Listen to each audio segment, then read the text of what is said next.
ശേഷവുമുള്ള സുന്നത്ത് നിസ്കാരം എവിടെയാണ് നിസ്കരിക്കണ്ടേ? പറ. വെടി കൊണ്ടതുപോലെ ഇരിക്കാതെ പറ.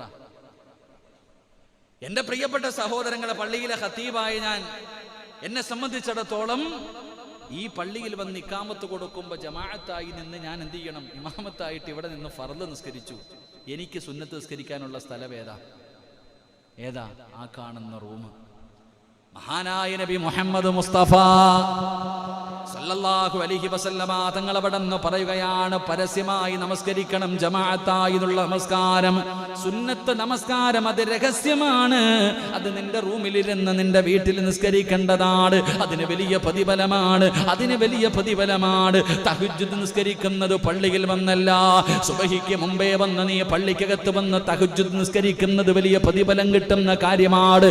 പക്ഷേ നീ അത് വീട്ടിൽ നിന്റെ ഭാര്യ പോലും അറിയാതെ ഒറ്റയ്ക്ക് അവളെ വിളിക്കാതെ നീ എഴുന്നേറ്റ് നിസ്കരിച്ചാൽ റസൂലുള്ളാഹി തങ്ങൾ പറയുകയാണ്, വെളുപ്പാങ്കാലത്ത് 4 മണിക്ക് 3 മണിക്ക് ആരും അറിയാതെ നീ എഴുന്നേറ്റ് നിന്റെ ഭാര്യയോട് പോലും പറയാതെ, അവള് കിടന്നുറക്കമാണ്, അവളെ വിളിച്ചുണർത്തിയിട്ടില്ല, നീ അതാ അവിടെ നിന്ന് പതുക്കെ എഴുന്നേറ്റ് ഒറ്റയ്ക്ക് പോയി തണുത്ത വെള്ളത്തിൽ ഉതുവെടുത്തിട്ട് അവളെ ശല്യം ചെയ്യാതെ ഒറ്റയ്ക്കൊരു മൂലയിൽ പോയിരുന്ന് നീ തഹജ്ജുദ് നിസ്കരിച്ചാ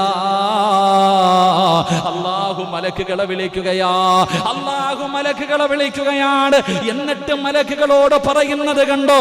സിറാജിനെ കണ്ടോ? അവൻ എന്റെ യഥാർത്ഥ അടിമയാണ്. സുന്ദരിയായ ഭാര്യ അവന്റെ കൂടെ കിടക്കുന്നുണ്ട്.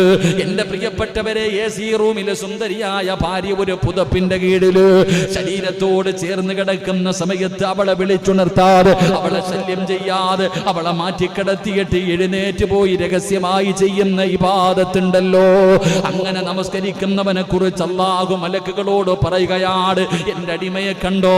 അവൻ എന്നെ വല്ലാത്ത ഇഷ്ടമാണ്, എന്നോട് വല്ലാത്ത സ്നേഹമാണ് എന്നും മലക്കുകളോട് പടച്ചവന് പറയുമെന്ന് നബി മുഹമ്മദ് മുസ്തഫ സല്ലല്ലാഹു അലൈഹി വസല്ലമ തങ്ങൾ പറയുമ്പോൾ, പള്ളിയിൽ വന്ന് ദുഹറും അസറും മഗ്രിബും ഇശായും ഒക്കെ നമസ്കരിക്കാൻ എല്ലാവർക്കും കഴിയും. ഈ പായിപ്പാടുള്ള ഏത് മുസ്ലിമിനും ഈ പള്ളിയിൽ വന്ന് ഫർള് നമസ്കരിക്കാൻ കഴിയും. പക്ഷേ ഈ പായിപ്പാടുള്ള ജനങ്ങൾക്ക് ഏതെങ്കിലും ഒരു രാത്രി എഴുന്നേറ്റ് 2 റക്അത്ത് നമസ്കരിക്കണമെങ്കിൽ അവൻ വിചാരിച്ചാ പോരാ, അത് അല്ലാഹു ഇഷ്ടപ്പെട്ടവർക്ക് മാത്രമേ കഴിയൂ എന്ന് ആദരമായ പ്രവാചകൻ നബി മുഹമ്മദ് മുസ്തഫ. ഉറക്കപ്പറ നബി മുഹമ്മദ് മുസ്തഫ. സത്യമല്ലേ? പകല് പള്ളി വന്ന് നിസ്കരിക്കാൻ ആരെ കൊണ്ടും പറ്റൂലേ? മുസ്ലിമായാൽ ഏത് മുസ്ലിമിനും വന്ന് നിസ്കരിക്കാം, ഒരു കുഴപ്പമില്ല. എന്നാൽ രാത്രി 3 മണിക്ക് എഴുന്നേറ്റ് നിസ്കരിക്കണ ആരുണ്ട്? എത്ര പേരുണ്ട് തഹജ്ജുദ് നിസ്കരിക്കണവര്? ഇടയത്താഴം